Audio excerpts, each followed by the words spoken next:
Hi, welcome back, and well done so far. Today on Module 3, we're going to mind or mine what's being said. First, we're going to play a game together. So, on a scale of 1 to 10, with 1 being no, absolutely not, and 10 being yes, absolutely, we'll be there, it's happening, I want you to rate on a scale of 1 to 10, the scale I've just explained, on your definition of these words. I'm going to give you 3 words. Simply rank them from scale of 1 to 10. You can write it down if it's easier to remember, and just go with instinct. Whatever comes to mind right away, that's your number. All right, you ready? Here's a scenario. Hey, we're all going to grab dinner after work today. Are you coming? You reply, maybe.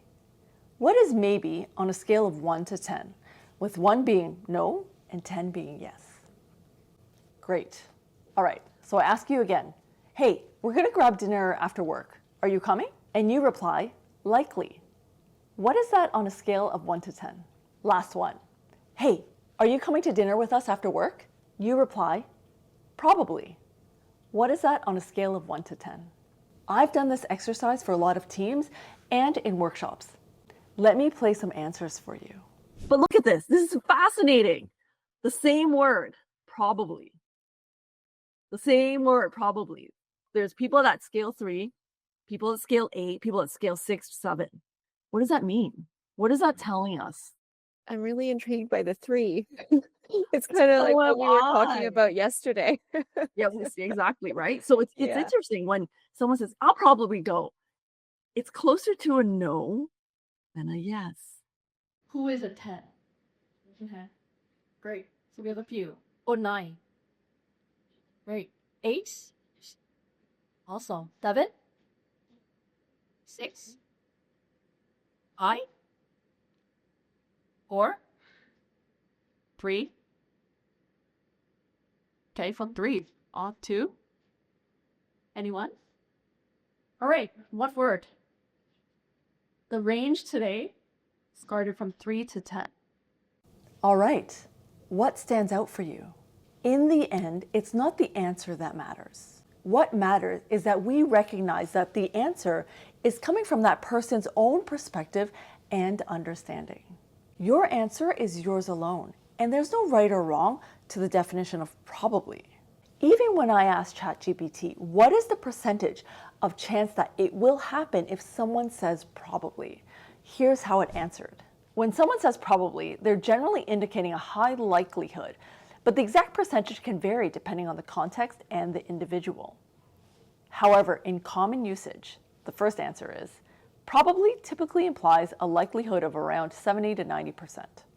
All right, great. The second answer is when somebody says probably, they usually mean there's a 60 to 90 chance that something will happen. All right, this is good. We're kind of in the same ballpark, but a little bit bigger. And finally, the last response is when someone says probably, they typically indicate a likelihood greater than 50%. Isn't that fascinating? How probably, this one word in the English language, can have such a wide interpretation. Greater than 50%, 60 to 90, 70 to 90? What is it exactly? So the real question though is what's behind the thinking? What feeds that answer? This is what it means to mind or mine what's being said, especially for ourselves first. What we say is a representation of what we think. And what we think is a representation of what we understand. And what we understand is a collection of our values, beliefs, and experiences that shape this understanding. And it is unique only to us. Each one of us carries this very unique perspective of how we experience the world. And this is exactly it. How many perspectives exist in the world? An infinite amount. Here's a great mathematical model that demonstrates the simplicity of perspective. It's the same formula, but depending on where you're seeing it from, the lines, the dot, the movement, the shape is all different. There are an infinite number of views here because you can be standing at any point. So why is this important for us to understand right now? There are 2 reasons. The first is to truly ask yourself, do I know me? Do I actually genuinely know myself? Do I know the lenses that I wear? Do I know the type of understanding that's creating the lens in how I see the world? And it actually doesn't really matter how you came to this lens and understanding. That's in the past. The important thing to recognize is this is how I see things right now. So how I see probably as the word right now for me is an 8. And I ask myself, well, what's behind this understanding about an 8? All right, I can talk about it, journal it, write it out, explore this in myself. This allows me to create an understanding of why the 8 exists and what it means for me right now. I am becoming more self-aware in understanding myself. Probably is a very simple example here.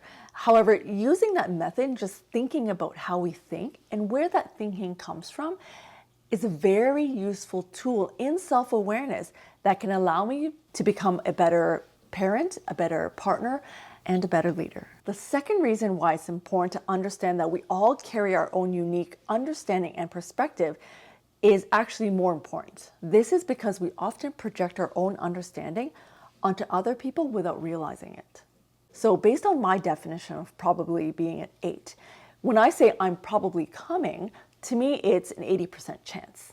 I'm actually very likely going to be there. And if someone said that to me in return, right, they say, oh, I'm probably coming. To me, I would think, great, that's an 80% chance that they're going to show up, because this is how I'm understanding the word probably. And this is a very normal assumption to make. We do it all the time. Without being aware and having the ability to circuit break our thinking patterns, we default to associate meaning and understanding of other people based on our own lenses and definitions. This is what I call our own internal dictionary, and we all have one. And yet, as illustrated by this probably experiment, we sometimes don't have an understanding or exposure to other people's internal dictionaries until we ask. This is important to understand because we are social creatures and we live and work in a world with other people. This is where it's important that, yes, understanding yourself in self-awareness is an important first step. However, there's a point where we actually do Venn with other people, and this part is equally important. Let's play another game. So you're you, the leader, and you have a teammate coming to you sharing this story, which I will read. Take a moment and think about how you would respond. You can write it down. You ready? Okay, I need your guidance. The team is burning out trying to meet the client's ambiguous vision on this timeline. They're giving us innovate as feedback with no clarity, and every change eats into the buffer we've already used up. So I've drafted 2 options. One proposes a phased launch, buying us breathing room by prioritizing core features now and we can refine the rest later. The other softens the risks in the update, hoping to preserve trust without overpromising. And right now, to be honest, neither sits right with me. So, if we push the team harder, we'll lose people. And then, if we're too honest, we risk the contract. I really don't want to fail them, the team or the client. How do you balance loyalty to both when success feels like a moving target? Great. Here are 3 other responses that I've gotten from other leaders. All right. So based on that scenario, I gave this scenario to 4 different leaders actually, and they did give me back very different responses. And let's go through and dissect them. This will give us an interesting lens where they're coming from as a response based on their experiences as a leader. And so the scenario was given to 4 different leaders and yet yielded 4 different responses. And the interesting thing about open-ended scenarios is that anything is free game. It's not like a 1 to 10 scaling where you're bound to get either 1 to 10. No one answers in between. However, anything with an open perspective, that's what you'll get. Anything is up for game. So what is this telling us about where people derive their responses from? Well, essentially their values, their beliefs, experiences, and their own understanding of themselves and the world around them. So essentially their internal dictionary. Let's go through these responses. Highly fascinating and how it's so varied depending on the leader, the industry, the function that they're working in, because that's essentially what shapes their response. So the first response is coming from a leader in a sales function. And what I did ask afterwards was like, well, tell me more, right? Where is this thinking coming from?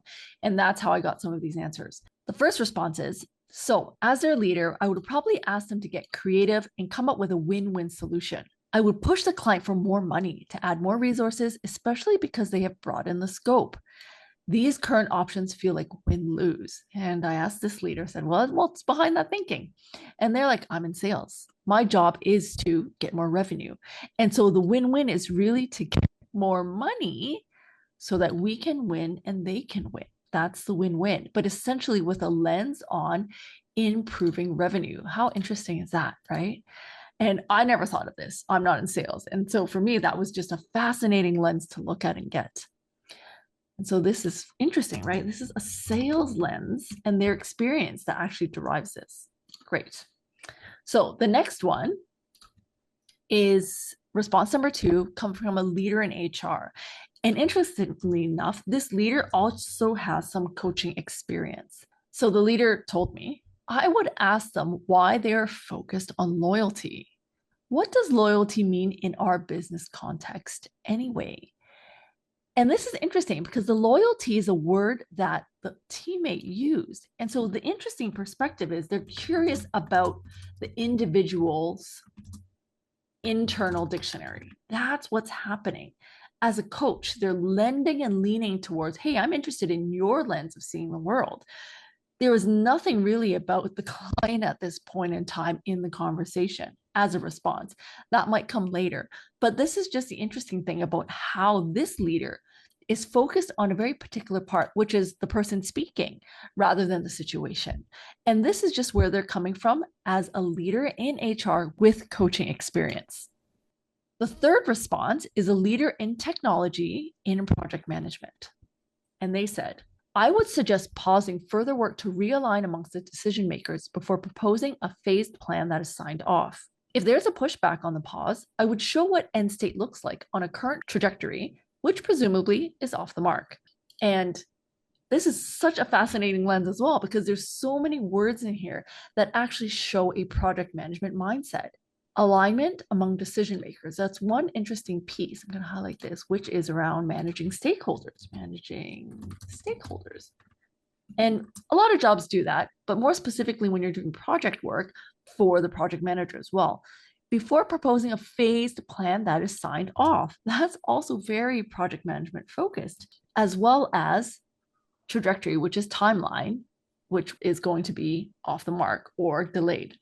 And so this is quite interesting in how the words, the evidence that's on the table very much mirrors the training and experience that the leader has. And finally, the fourth response is coming from a leader in banking. So the answer to the team would be to understand what they know are the priorities of the client and ask them to come up with options. Again, as a leader in banking, very broad, stepping back, but still putting the two together and looking at options as well. And so this is the fascinating thing about this exercise, is that the same response from a teammate yields 4 different answers and responses from leaders. What is different about all these responses? Based on your own response, what is this telling you about your own mindset and what's behind the thinking? There is no right or wrong response in the end. It's simply to understand and see for yourself what the mindset is that we're operating in. And when you're aware of the mindsets that you're wearing as default, or the lenses that you have as default, this is a really good place to start being self-aware of how you show up and experience the world. And this is a great place to bridge the question of, so what does this mean for me as a leader? This means having the ability and understanding to step outside of yourself so they can see yourself on what mindset you're wearing. Because as the leader, as a coach's mindset is very much about understanding the other person's frame of mind and their perspective. So it really doesn't matter what our perspective is. Actually, it shouldn't matter as a coach, especially when you're in a leader's role. The important thing is to understand what their perspective is and what is their understanding of the world around them. So it's really allowing to create a pause, or what I call a circuit breaker, in our own thinking so that it doesn't override our ability to function as a leader, as a coach. With that, we're able to create space with curiosity to allow the other person to lean forward and share what their understanding, their learning is with us so that we can play it back to them. Just like the probably experiment, we won't know what everyone's definition is until we ask. An easy field study for yourself would be to go out and ask people what their definition of probably is. This is a really great starting point to start a discussion around what's behind the thinking. Do it at a family dinner, in a team meeting, see what happens. The fun part is really discussing what's behind the thinking. Why is it an 8? Why is it a 7? What makes it a 6? You can learn so much of a person by simply asking, wow, what makes probably a 6 for you? This is amazing. Did you know that probably for me is an 8? And what does this mean for us now that we understand and see this? Here's a list of thought questions you can try to seek better understanding of someone's internal dictionary. As a leader, as a coach, this is useful in learning about them, but more importantly, that they can learn about themselves when you mirror it back. I'm curious, when you say X, what does X mean? What's the thinking behind that? Tell me more about this perspective. What is X like for you? What does this X allow for you? How is this X meaning important to you? Or what are you learning about yourself through this X? Well done on this module. Allow the concepts to sit and marinate and experiment with about what you're seeing in your own default mindset and how you respond. This is a really great place to start being self-aware of yourself. The next module is pretty interesting. What we're going to explore is the anatomy of a conversation. And what is a conversation? A conversation is essentially a bridge between you and me. This is where it becomes really important because as a leader, as a coach, we operate and facilitate business through conversation. Well done, and see you in the next module.